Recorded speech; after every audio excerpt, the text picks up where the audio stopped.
আমরা আপনারা জানেন যে কালকে রাত থেকেই এখানে আছি, এরপর আজকে ফজরের পর থেকে অবস্থান করছি যে গণহত্যাকারী আওয়ামী লীগ, খুনি লীগ তারা। তো এরপর আপনারা জানেন সব থেকে বড় ডেভেলপমেন্ট হলো যে 17 তারিখ খুনি হাসিনার প্রথম রায় হবে। তো আমরা তো রাজপথে আছি, বাংলাদেশের সমস্ত দেশপ্রেমিক মানুষকে অনুরোধ করবো যে আপনারা যে যার মতো করে এই গণহত্যাকারীদের ষড়যন্ত্রকে প্রতিহত করুন এবং আইনের হাতে এদেরকে তুলে দিন। কোনো ষড়যন্ত্র, কোনো টাকা পয়সা ইনশাল্লাহ আমাদের এই শহীদদের রক্তের সাথে আমাদেরকে বেইমানি করতে পারবে না। আমরা ইনশাল্লাহ ন্যায় বিচার চাই, ন্যায় বিচার নিয়েই আমরা ঘরে ফিরব।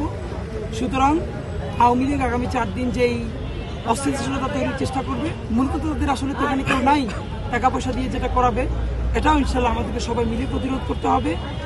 এই বিচারের পর ইনশাল্লাহ নতুন বাংলাদেশের প্রথম রাজনীতি শুরু হবে। বিচারের আগে আমাদের আসলে রাজনীতি শুরু হবে না, এটা বাস্তবতা।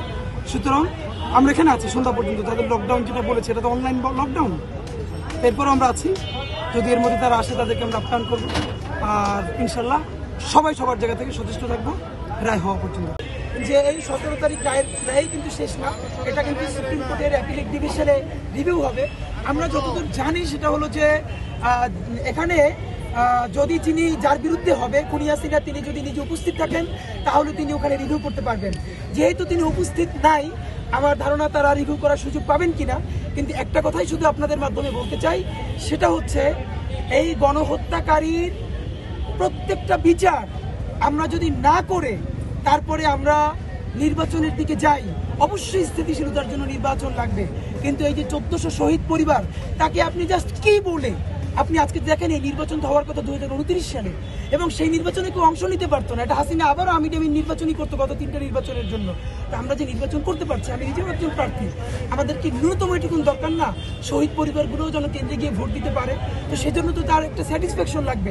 সে দেখতে চায় যে তার সন্তানকে যে গুলি করে হত্যা করেছে, তার লাশ জ্বালিয়ে পুড়িয়ে দিয়েছে, তার বিচার হয়েছে। সুতরাং আমরা বাংলাদেশের রাজনৈতিক দলগুলোর কাছে বিনীত অনুরোধ করবো, হ্যাঁ ইলেকশনের ব্যাপারে আলাপ জারি থাকুক, কাজকর্ম চলতে থাকুক, কিন্তু আমরা ইলেকশনকে কেন্দ্র করে এই রায় এবং এইগুলোর যেন ফোকাস নষ্ট না হয়ে যায়। অবশ্যই অবশ্যই আমরা সর্বোচ্চ ন্যায় বিচার প্রত্যাশা করছি। এর সাথে দেশবাসীকে আমরা বলতে চাই, 17 তারিখ পর্যন্ত দেখেন সারা বাংলাদেশে গত 15 বছর হাজার হাজার কোটি টাকা তারা লোপাট করেছে। সেই টাকাগুলো বিদেশ নিয়ে গেছে, এখন তারা এই টাকাগুলো বাংলাদেশে অস্থিতিশীল করবার জন্য তারা বিনিয়োগ করছে।